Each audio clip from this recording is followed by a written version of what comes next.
Today we're going to talk about 5 drinks that can help remove fat from your liver. First of all, what is your liver? Your liver is an organ in your body. It's one of the largest organs in your body, and it actually plays an absolutely critical role to detoxify your body, but it does it through your blood. So your blood sends a huge amount of volume into your liver. Your liver actually filters it, and the cells in your liver actually basically clean your blood, remove those toxins, and send it on its way to actually go get more oxygen and nutrients to be pumped out. Now, the liver actually has some fat in it, and it actually can hold on to fat. So when you actually have more fat than your body can store, it winds up actually being sent over to the liver. So think about the liver as kind of a storage area for extra fat. And you can just build up there until your body needs that fuel, which comes in the form of fat, and burns it right down.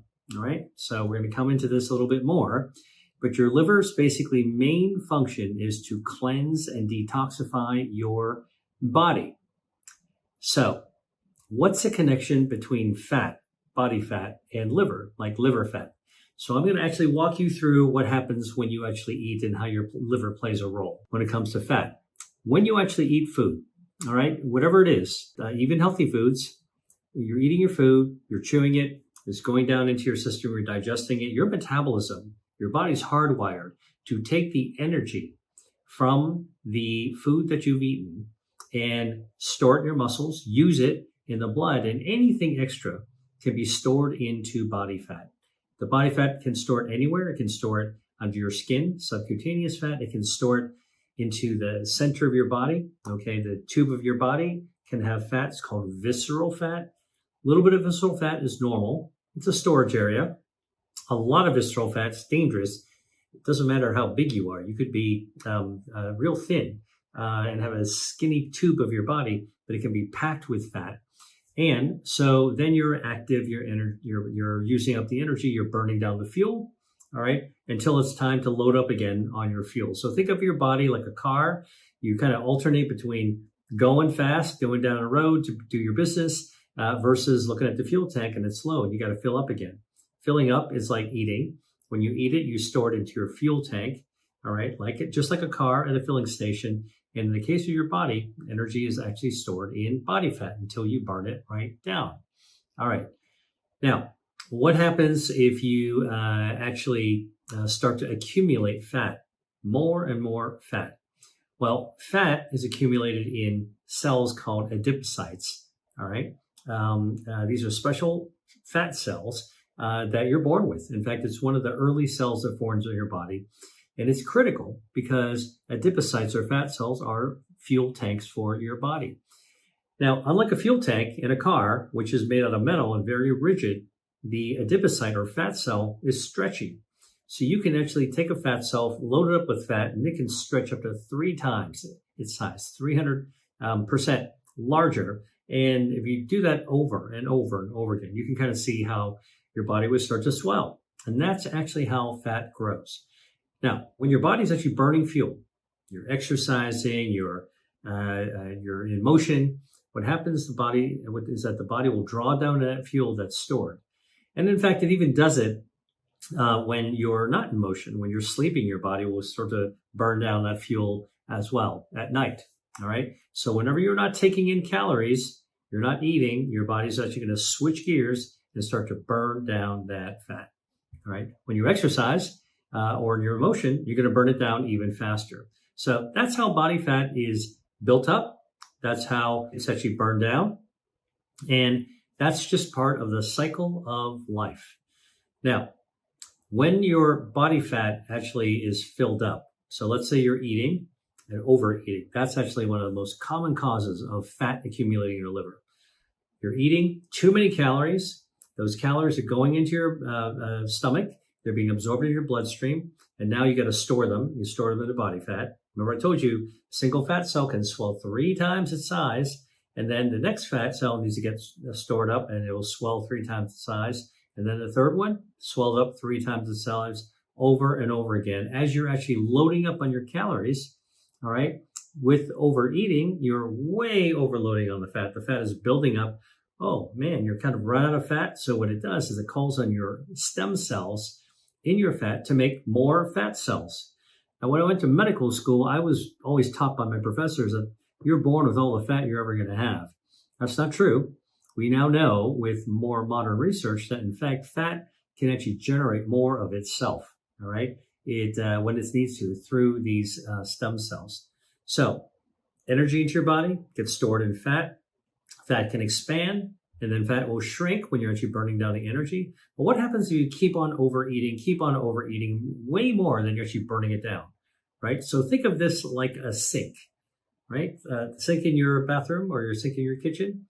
You've got the spigot on. That's energy coming in. That's like fuel coming in.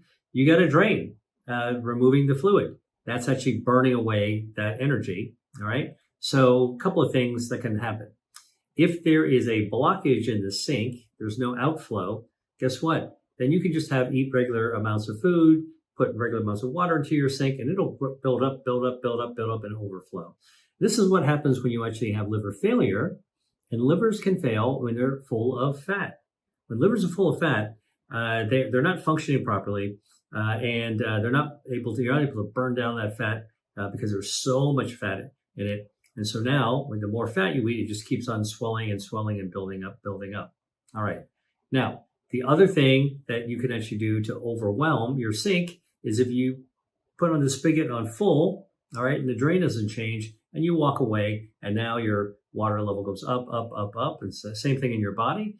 Fat and fuel goes up. Eventually, it's going to spill over. And this is what actually happens with fat cells in your body when you're storing fuel. You're eating, overeating some more, still overeating. All right. Now your fat cells swell. Eventually, there's spillage, just like the sink that you put on wide open, the spigot. Water flows out of the sink down into the floor. All right. Water's got to go someplace. Guess what? When you overeat and you overwhelm the capacity of fat to store that fuel, what happens? The fat, the energy, spills out of the fat into your bloodstream. And now you've actually overflowed the tank. Now, in your human body, that overflow gets caught by the liver. Remember, I told you the liver's job is to detoxify. So when you've got this spillage of fat, so think about like an oil tanker running aground and spilling all the oil in the ocean. Well, when that actually happens in your body, and you've got fat spilling out, your liver basically jumps into action to detoxify the body. So it absorbs all that fat, and it stores it all up, okay? It's just another sink. It's another storage area for all this extra fat. Your body doesn't want to lose energy that is captured, so it'll actually store it in the liver. The liver gets filled with fat. Remember what I told you, when you overload the liver with fat, it stops functioning properly. And remember what I said about the function of the liver. It is a detoxifier in your body. When you've got too much fat that's overflowed your tanks of your fat tissue, and that fat overflows into your liver accumulates it, and now it knocks out your liver function. Now the liver can't detoxify. That can cause all kinds of problems, right? Because now you're not detoxifying other things as well. And the liver also makes proteins. And so when your liver's not functioning well, it's also not going to make the right kinds of proteins. What kind of proteins? Well, like the proteins you need to clot your blood. So when you have liver failure, guess what? Your liver is unable to make those substances that actually help your blood clot. So you become highly vulnerable to bleeding, hemorrhage, which can actually be fatal. All right. So there are real consequences to overloading your liver and having fatty liver accumulate. This is why we're talking about this. All right. Here's the thing. Fatty liver, due to overconsumption, is the number one cause today for the need of liver transplantation. That's quite a change from when I was in medical school learning it was alcoholics had a liver transplant because their livers got shot, and people with hepatitis also had shot livers. Now, in today's world, with overabundance of food, overconsumption of food, of calories, now it's actually livers. And by the way, this non-alcoholic, because it's not due to alcohol, fatty liver disease is happening in younger and younger people. All right. Not good. Remember I told you the liver has to detoxify your body. All right. Now, when the liver is actually packed with fat, guess what? It also leaks fat out of your liver. And now you actually have lipolysis. Now you've got fat in your bloodstream as well. So fatty liver overflows your tank, not good. So what are some of the symptoms that you have of fatty liver? Well, if you have it, you probably know. It's more tired, fatigue, malaise. You feel just kind of crummy overall. And your liver is located in the right upper quadrant. So you might actually have some discomfort because the liver is kind of swollen and a little bit. Now, eventually when the liver shuts down, you can have cirrhosis. That's called basically liver shutdown. Scarring in the liver, liver shutdown, and some of the things that people experience are itchy skin. The liver is supposed to pass a large volume of blood in order to detoxify it. If it's not working properly, the fluid backs up. And guess where that fluid goes? It gets deposited into the hollow of your belly. It's called the peritoneal space. And the fluid that builds up is called ascites. In fact, you can actually shake the belly and you'll hear it sloshing around. And actually, sometimes what we have to do is to put a needle in there to drain that fluid. It's a real problem when you have liver failure. That fluid backing up, it's not only in the belly, it's also down to your legs. So how many people have you seen like swollen legs? Well, liver damage is one of the causes of edema. And you can actually put your finger into the swollen part of the leg, and it's like putting it into bread dough. It'll cause a pitting space. It'll leave a mark right there in that fatty stuff. Remember I told you, liver failure also is accompanied by problems with your circulation. Well, you can start to develop these, I call them spider angiomas, because they look like tiny little blood vessel spiders that are forming on your skin. And of course, because you're not detoxifying your blood, the toxins back up. And guess what? Your skin can start to turn yellowish, and the sclera of your eyes, the white of your eyes, can also become yellowish. So medical doctors like me, if we are examining somebody in the emergency room or the clinic or the ICU, we're actually looking for skin and sclera in the eyes for signs of liver damage and cirrhosis and liver failure. Okay, now when you get to that end stage where pretty much everything gets shot, guess what? You're going to need help. And that help might rely on getting a liver transplant. It's hard to get a liver transplant because there's not enough livers to go around. But the reason we're having this whole conversation, and the reason that I think it's really critical for me to communicate this issue to you, is because the liver, before it fails, is quite resilient. The liver can actually regenerate. All right. And so if you actually unburden the liver by burning down more fat, all right, before you get to the end game, you actually can allow your liver to kind of grow itself back, and you can actually be okay again. Here's the thing about the liver. If you took the liver and you removed 2/3 of it, okay, cut away 2/3 of it, the 1/3 that's left actually will grow itself back over a period of months. So liver is highly regenerative. It wants to actually do its thing. That's how important it is in your body. All right. It's a highly resilient organ. So if you got fatty liver and you burn down the fat, you're going to unpack your liver, unburn your liver, and allow it to actually regenerate.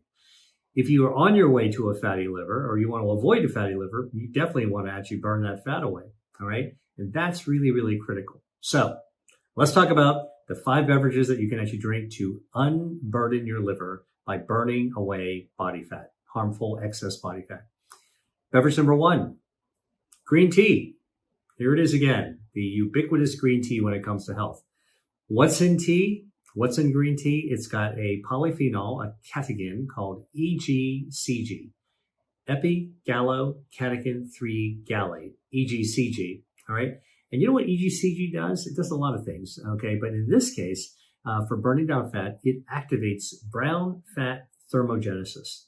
So let me explain this to you. Green tea activates brown fat thermogenesis, and brown fat is kind of special kind of fat in your body. It's good fat.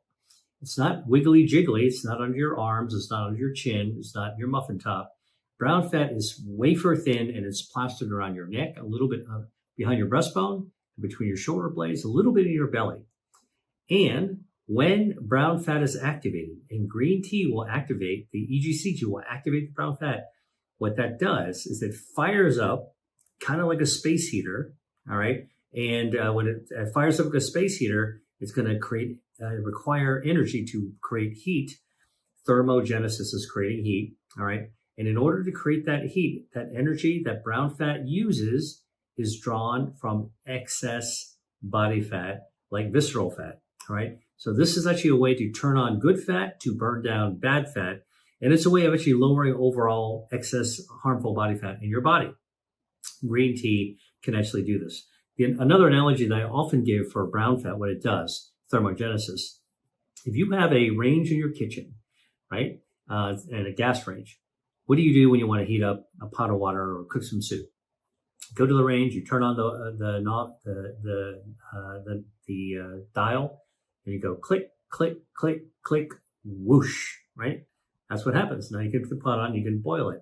Now, when you go click, click, click, whoosh, you're actually drawing fuel, gas from your gas line, maybe a gas tank by the side of your house, or maybe town gas, into that burner, and then when you ignite it, whoosh. Now you got that flame.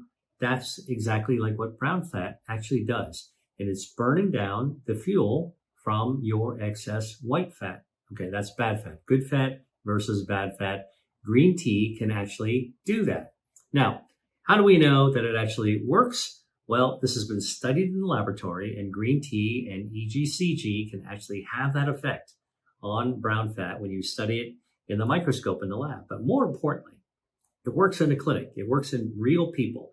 So studies in Iran have looked at women, 70 women, who are coming from a diabetes clinic, and they have metabolic syndrome, all right? Now, this is kind of on your way towards diabetes and otherwise badness due to excess body fat and problems with your metabolism. So, what are the signs you have metabolic syndrome? High blood pressure, high blood cholesterol, high lipids, high blood sugar, and a large waist circumference. Waist circumference is actually kind of a marker of how much body fat you actually have in a tube of your body, right? So everyone, whether you're a big person or a skinny person, your body and cross section is a tube, and there's fat that actually grows in the middle of there, right? So what happens when your visceral fat, that's the fat inside the viscera of your guts, what happens when that fat expands? It's going to stretch out your tube. Now, think about that if you had a belt, okay? Belt size at normal, you get excess body fat. Look at that. You got to undo a couple of belt holes in order to be able to buckle your belt, right? So that's why waist circumference is actually a surrogate, a marker of how much body fat, harmful body fat, excess body fat you might actually have. So this study in Iran, it looked at 70 women who were in a diabetic clinic with metabolic syndrome, gave the women 7 ounces of green tea. That's just under a fluid cup of green tea, not very much, in fact. And they gave it to them to drink 3 times a day for 8 weeks. All right. And there's another placebo group that just got lukewarm water. The tea drinkers basically drank their tea, sort of breakfast, lunch, and in the afternoon. And at the end of 8 weeks, the tea drinkers lost 2 pounds, and they also shrank their waist circumference by almost an inch. And that means that visceral fat got burned down. Click, click, click, whoosh. Green tea activates the brown fat. The brown fat burns down the fuel, burns away the fat. And guess what? Your waist circumference shrinks when you're losing excess body fat. This is the kind of thing that you can actually use to unpack your liver, unburden body fat in your liver. Now, in this study, the women who had green tea also had lower blood pressure. They had better fasting glucose. It's a sign of metabolic health. And they actually had better blood lipids as well, blood cholesterol. Now, these are all helpful signs that you're losing excess body fat and having a better metabolism. All right, this is going to be helpful if you want to, if you're battling with a fatty liver and you want to actually turn away from it. This is the kind of thing that you actually want to do, lose some excess body fat. Now, there was a similar study from Tehran University of Medical Sciences. They looked at 63 men and women. And these people, by the way, were between the ages of 35 and 65. So basically adults, okay, all the way up to, middle age. And they were overweight. And these people had type 2 diabetes. So they've had frank type 2 diabetes. And the study found that if you gave them, the people, 4 cups of green tea per day over 2 months, okay, what happened is they lost 3 pounds of weight, okay? But they also lost almost 2 inches of their waist circumference. So they shrank like by 2 holes in their belt. Usually those belt holes are about an inch apart, right? So remember, the waist circumference is stretched by excess body fat and it shrinks. You get a tighter belt, actually, if you shrink and lose your visceral fat.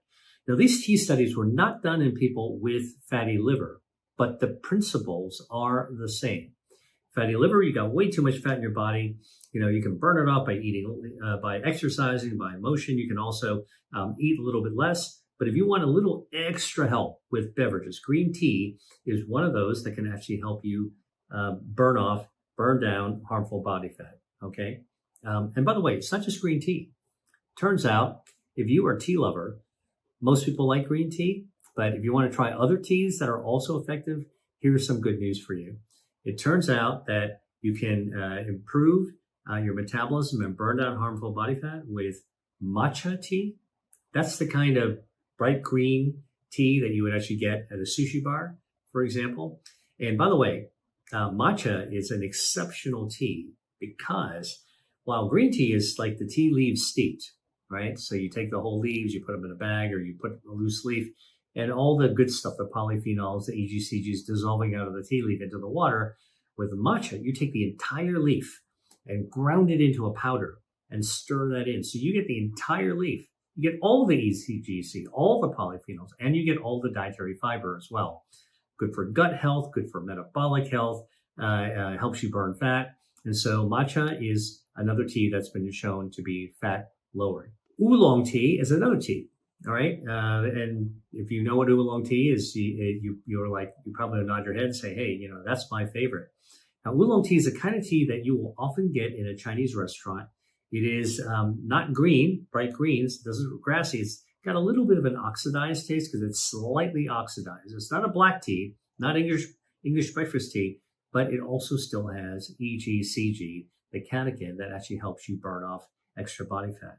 Now, if you want to go dark, all right, English breakfast tea, Earl Grey, that's fine. But you really want to take it to the limit. There is a black tea called Pu'er tea, P-U''ERH, Pu'er tea. Pu'er is a small city in southwest China that originally developed this smoky fermented tea. It's a fermented tea, meaning it's got its own healthy bacteria growing in it. It's dry, all right, for a long period of time. And it was originally used in a trading route. So, these little bricks of fermented tea could travel long distances without spoiling. All right. Well, turns out researchers have found that Pu'er tea can actually shrink your waistline. It's got the EGCG, it's got the catechins, but it's also a probiotic tea that can also improve your metabolism. So although I talked about green tea, we also talked about matcha and oolong and Pu'er tea. And I'm telling you, black tea, like English breakfast tea, and Earl Grey are also really good. Here's a pro tip though. If you're going to drink tea, drink it straight. Don't put sugar in it. All right. Sugar, carbs, calories. Now you're not doing yourself a favor. You're trying to burn down harmful body fat. All right. Let that tea by itself do its job. The other thing is that, some people actually like to put dairy in their tea. You want to cut your tea with a little bit of milk. Don't use dairy.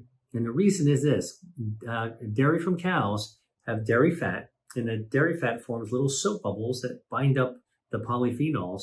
And then you drink it, the little soap bubbles that contain the polyphenols just trickle down your gut and you haven't really absorbed it, all right? So drink tea straight if you can, all right?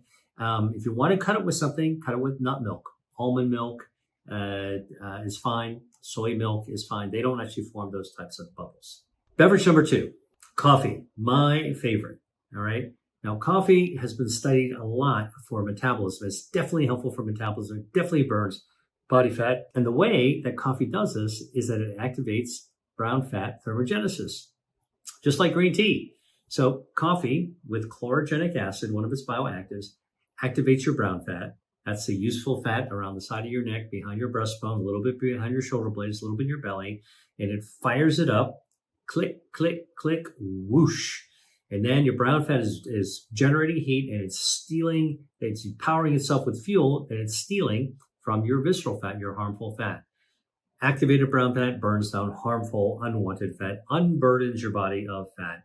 That's really good if you're really trying to counter a fatty liver. Now, the other thing about coffee and chlorogenic acid is that it actually prompts your body to make even more brown fat. Put more gas burners on your stove. All right, now it's not click, click, click, whoosh with one. You want 6 burners, you want 8 burners. Coffee will actually give you lots of burners to be able to draw more fuel. And in fact, there have been clinical studies that show that this actually works. In fact, one involved 504 people, and they're all coming from Indonesia, and it showed that drinking coffee drinkers actually had less body fat. And by the way, although caffeine can stimulate your metabolism as well, in this study from Indonesia of coffee drinking, they were able to remove the caffeine, and they found even without caffeine, coffee, the chlorogenic acid, would fire up your brown fat and actually cause you to lose weight. Another study from the Harvard School of Public Health and researchers from Singapore and Switzerland actually looked at something else really interesting. They took 26 men and women, ages 35 or 36 to 69. These people were overweight and they had insulin resistance, right? So they're on their way to actually developing type 2 diabetes. And half the group was given 4 cups of coffee per day, 4 cups of coffee. I probably drink 4 cups of coffee a day. All right. And the types of coffee they made were with Robusta beans. And they drank 4 cups of coffee a day for 6 months. I can tell you, if you had a kitchen camera on me, I'd be drinking at least that and over for many, many more months than 6 months. And the other group that they were actually researching got a placebo that looked and tasted like coffee, but there's no coffee in it. No caffeine, no coffee. And the coffee drinkers had their brew at breakfast, at mid-morning, middle of the morning, at lunch, and also after lunch, right? That's when they drank their 4 cups of coffee. And at the end of the day, what they found is that the coffee drinkers lost 4.6 pounds. They lost 4.6 pounds of body fat. They lost body fat. By contrast, the placebo drinkers actually gained body fat. They gained weight, all right, completely in the opposite direction. This really shows you that coffee has an effect on helping your body burn down extra body fat. Click, click, click, whoosh. Beverage number 3, tomato juice. Now, listen, I love tomatoes. And when I was a kid, I remember drinking tomato juice all the time. You remember that whole vegetable juice, V8? Had this like cut like tomato, and every now and then I'll actually, think about like Bloody Mary mix, right? Tomato juice. Now, tomatoes and their juice contain something called lycopene. Lycopene is a bioactive, a natural chemical, and it's a carotenoid. It helps to make tomatoes and other foods red in color. And tomatoes with lycopene have been shown to activate your, you guessed it, brown fat thermogenesis. All right, you can trigger on brown fat thermogenesis and burn down extra brown fat. In fact, there was a study from Portugal that gave just 1 ripe tomato to a bunch of young women in grad school before lunch to eat every day for like 30 days. And guess what they found? That nothing else changed, just giving that 1 tomato would cause them to lose body fat, and they would lose their visceral fat, their waist size would actually shrink a little bit, and all of their metabolic parameters would increase. So just like all the other foods I talked about, the beverages, green tea, coffee, tomato juice will actually do the same with the lycopene from tomatoes. Now, research from China have looked at 25 women who were normal weight, and what they did is they gave 1.2 cups, all right, 1 1/5 cups of tomato juice to drink every day for 8 weeks, right? So think about this as a breakfast tomato juice. A cup is a little bit more than a cup, not very much. And at the end of the study, guess what? They found these women actually lost weight, shrank their waist circumference. And when these researchers looked at the blood of the tomato juice drinker, they actually found that there was also a decrease in the inflammatory marker. In this case, the inflammatory marker is called MCP1. M is in Michael, C is in Charlie, P is in Peter, -1. MCP1 went down. That's an inflammatory marker. And by the way, excess body fat is inflammatory. So this is another example where body fat went down. You measured it in weight. You measured in waist circumference. You measured it in the inflammatory marker associated with fat as well. And that was just a little bit more than a cup a day of tomato juice. All right. Now, if you're going to get commercial tomato juice, just please look at the label on the side and make sure that there isn't preservatives or flavoring or colorings that you don't want to have in there. All right. You're going to want to have pure tomato juice. You can learn how to make it yourself as well. And by the way, we're talking about beverages here, but you can probably guess if this works with tomato juice, tomato sauce is also probably going to be also a good way to integrate this into your diet. Got to be practical. You might not want to drink tomato juice every day, then go for tomato sauce. All right. Okay. Beverage number 4, related to tomatoes, is watermelon juice. Now you're like, wait a minute, Dr. Lee, watermelon and tomatoes, nothing alike. You are right, except both tomatoes and watermelons have lycopene. That's right, watermelon, which has got red flesh. Remember I told you the lycopene helps to provide color. Watermelon has lycopene. It's got a lot of fluid in it, which is good, but it's also got lycopene in it. A lot of people don't know this, but watermelons were not originally, they came from Africa, but they were not originally red. I think they were yellow, and they weren't sweet. They were just used for water, for hydration in the hot environment. But over time, they got bred to be red and sweet, and that redness actually brought with it lycopene. Now, researchers have been looking at watermelon juice, and here's what they found. They found that homemade watermelon juice, that means you get fresh watermelon, you chunk it up, you put it into a blender, okay, and you puree it. Can make about 3.5 cups of juice this way. These researchers did 3.5 cups of juice, all right? That's a pretty sizable amount of juice. That's more than a tall glass. But that drinking that watermelon juice for 3 weeks could double the amount of lycopene, that fat-fighting substance in your blood, because it's in your blood where it goes to work, all right? So watermelon juice actually is a good way to get more lycopene into your body. Have some tomato juice for breakfast, have some watermelon juice for lunch or in the afternoon. Or if you're going to go out, if you're at the beach or if you're going for a hike, drink some watermelon juice before you leave. And you know why? Because the watermelon juice has powerful antioxidant properties. And if you're going to go out into the sun, if you have a glass of watermelon juice a couple of hours before you go out, it will actually protect your DNA from the damage from the ultraviolet radiation that you go out on the beach, right? So here's a simple thing. Just have you want to hydrate anyway. Hydrate with fresh watermelon juice. This is a good thing to prepare if you're going to go out to the beach and you want to pack something.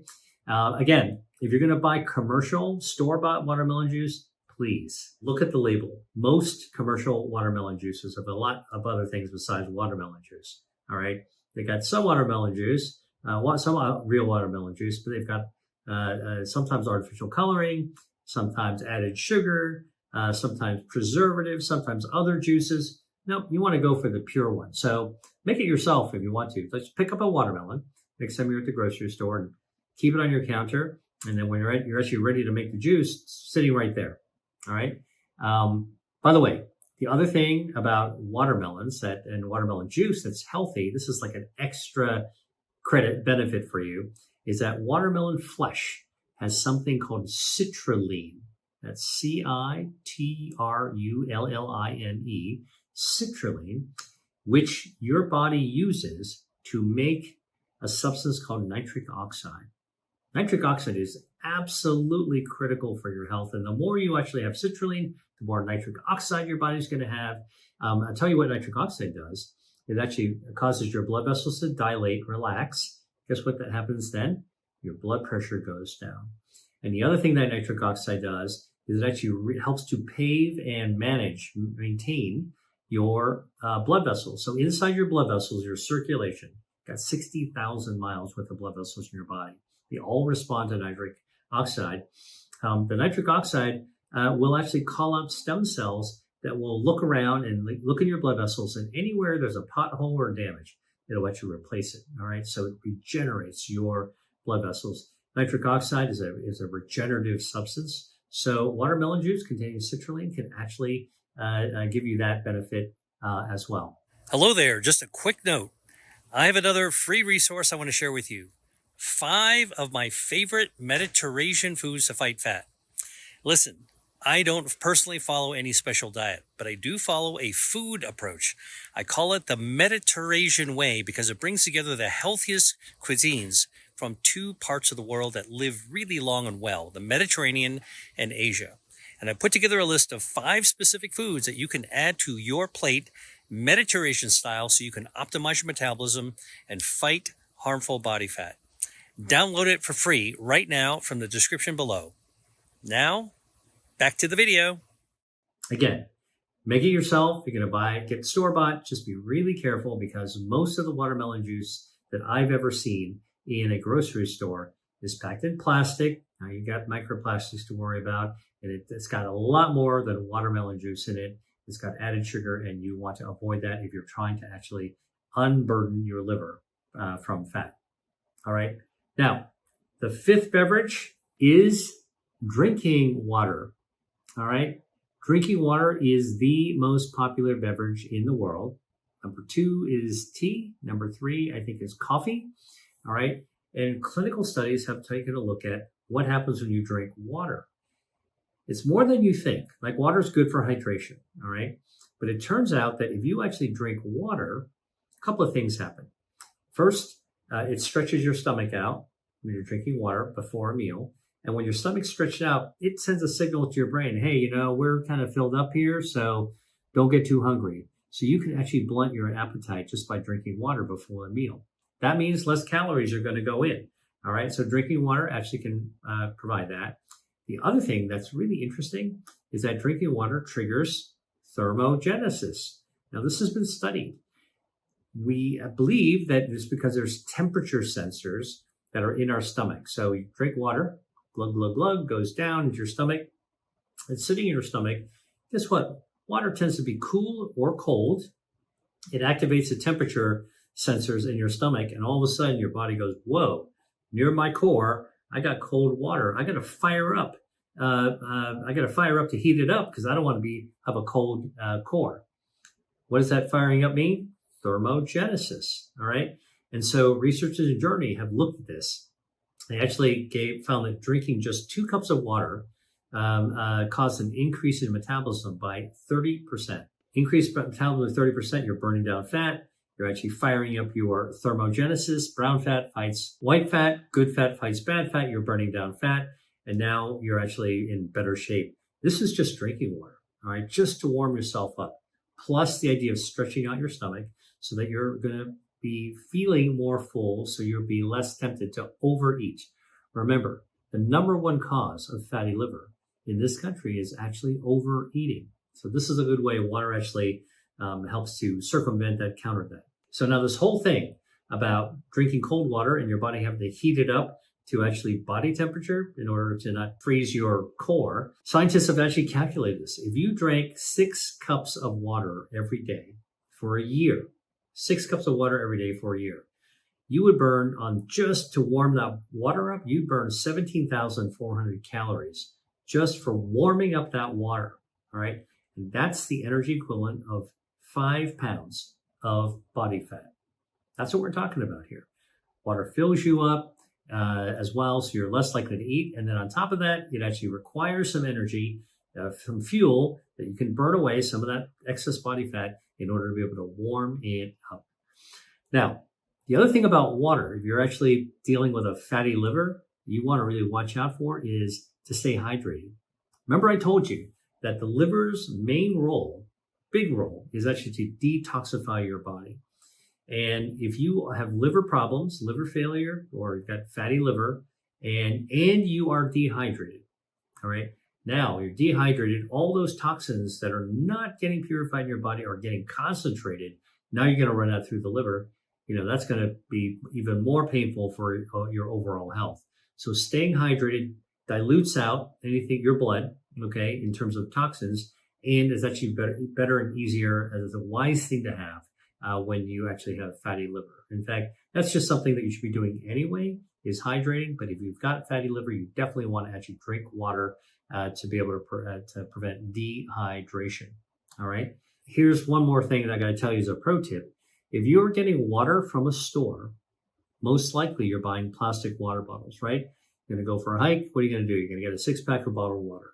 You're on an airplane. What are they handing you? They're handing you a bottle of of water in a plastic bottle. You go to a sporting event. You're running a marathon. What do the people on the sidelines hand you? They hand you a bottle of water, usually, right? Like we are so used to bottled water that we don't even give it a second thought. So is bottled water a great source to get your water? No. And I'm going to tell you why. Because now we know that bottled water almost always will have microplastics in that water. You know why? Because the plastic, including the plastic that's been reused, recycled plastic, it's shedding particles into the water, like billions of particles into the water. You can't see it, but it's there. You drink it. Now you're drinking plastic into your body.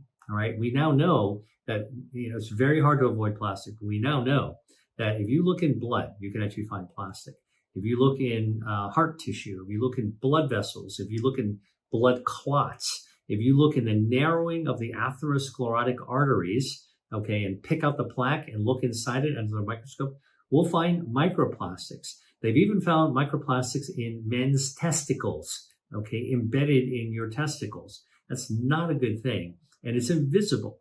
So there's microplastics, even smaller particles are called nanoplastics.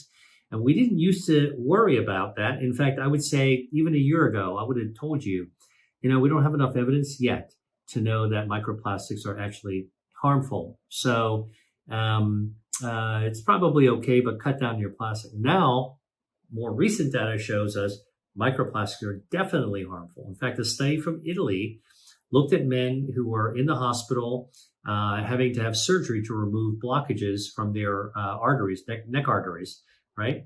And when they looked under the microscope, guess what? In those blockages, they found pieces of plastic. You can look this up on the internet. You just look for atherosclerotic plaque microplastics and hit image, and you'll actually see the picture of the plastic studying that the plastic. It's kind of like litter on a beach, except that this is inside your body and stuck to your blood vessels. And what the study from Italy actually showed is that people with plastic studying their vessel blockages had a 4-fold increase in having a heart attack or a stroke. So this is no kidding anymore. We're actually beginning to take a look at real harms, things that you don't want to actually have happen. So you're going to drink water, get it in a glass bottle or a glass container. Avoid plastic water bottles. It's also better not to use plastic water bottles you got to throw away, and it's going to wind up in the sea or wind up in a dump. We already have plastic everywhere. That's even in the air that we breathe. So, use less plastic. The other thing is that if you're storing plastic or taking water with you, let's say that you have well water at home and you're going to actually load up a bottle, think about it. Those water containers that you might actually have the thermos, make sure you get one that's got metal in the middle of it and not plastic, right? Think about those plastic sports water bottles that you might have for your bike, you might take for a jog, you might go out hiking with. Guess what? You're going to be putting those things in the dishwasher, and when the dishwasher wears down the plastic, then what do you think happens? The plastic crumbles and it goes into that water, and then you're drinking it and you can't see the plastic. This is a big problem, all right? So I'm going to say it again. Drinking water is good for helping you lose excess body fat among many beverages we talked about. But if you're going to have water, don't get it in a plastic bottle. Avoid plastic for your health, no matter what it takes in order to be able to do that. Now, some people will say, okay, let's figure I'll have glass bottles or I'll get it out of a tap. Dr. Lee, how much water should I drink? Should I really drink 10 tall glasses of water a day? Like, isn't that what the Boy Scouts said, or your mother told you, or your teacher told you? Look, this is actually what happens with these generalizations. Drink 10 tall glasses of water a day. There's no rule of thumb. Research has shown that not everybody needs to drink 10 tall glasses of water a day. You should drink liquid every day, and that liquid should be mostly water, all right? But it's not necessarily 10 glasses. It all depends on context. If you're a big person, you might need more water to be able to hydrate your tissues. If you're a smaller person, a thinner person, you might not need quite as much water. If you are just at home working, you might not be losing too much water. You're probably not going to need quite as much water, probably not 10 glasses. But if you're out working in the garden, or you're hiking someplace, or you're training for a marathon, or you're going to the gym, working out, or swimming, okay, you're probably going to need more water. In fact, it may be even more than 10 cups of water. So the best way to think about how much water you actually need to have is to be in touch with your body, to feel how much you need. It's something called interoception, right? And so just feel like, okay, do I need to drink water? Pay attention to it. If you feel like you're thirsty, if your body is telling you it needs water, drink some water, okay? Sip it, don't chug it, all right? Chugging is like after you've been lost in the desert. Sip it in order to be able to actually let your body equilibrate. Take your time with it, but satisfy your thirst. That's the best way to know how much water you should drink. Now, we've been talking about losing body fat and the beverages that can actually be helpful. But here's the thing. In the context of fatty liver, I need you to understand what I said at the very beginning. Your liver is a critical organ for detoxifying your blood.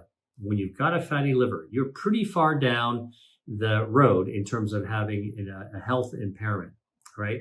The good news is you can actually do things like drink certain beverages, like we talked about, to be able to unpack the fat out of your body. Your liver will actually start to recover. And that's actually something you can do for yourself. But if you have fatty liver, you definitely need to be working with your doctor in order to be able to actually deal with it, because fatty liver is a serious problem. All right. It is not a homegrown remedy type of issue. The things we talked about, things you can drink, and I'm going to do another YouTube video talking about foods you can eat to unpack your fatty liver. But these are all sort of the things that you can do for yourself. The healthcare you can do at home, but you're going to need to be under the supervision and the guidance of a medical doctor who's probably going to refer you to specialists to help you have the best outcome if you have fatty liver. And this requires professional help. Hope you learned something from this, and thanks for watching. Dr. Lee, out. Hi there. If you enjoyed watching this video, I know you'll love the next one. Stay here and check it out, and I'll see you there.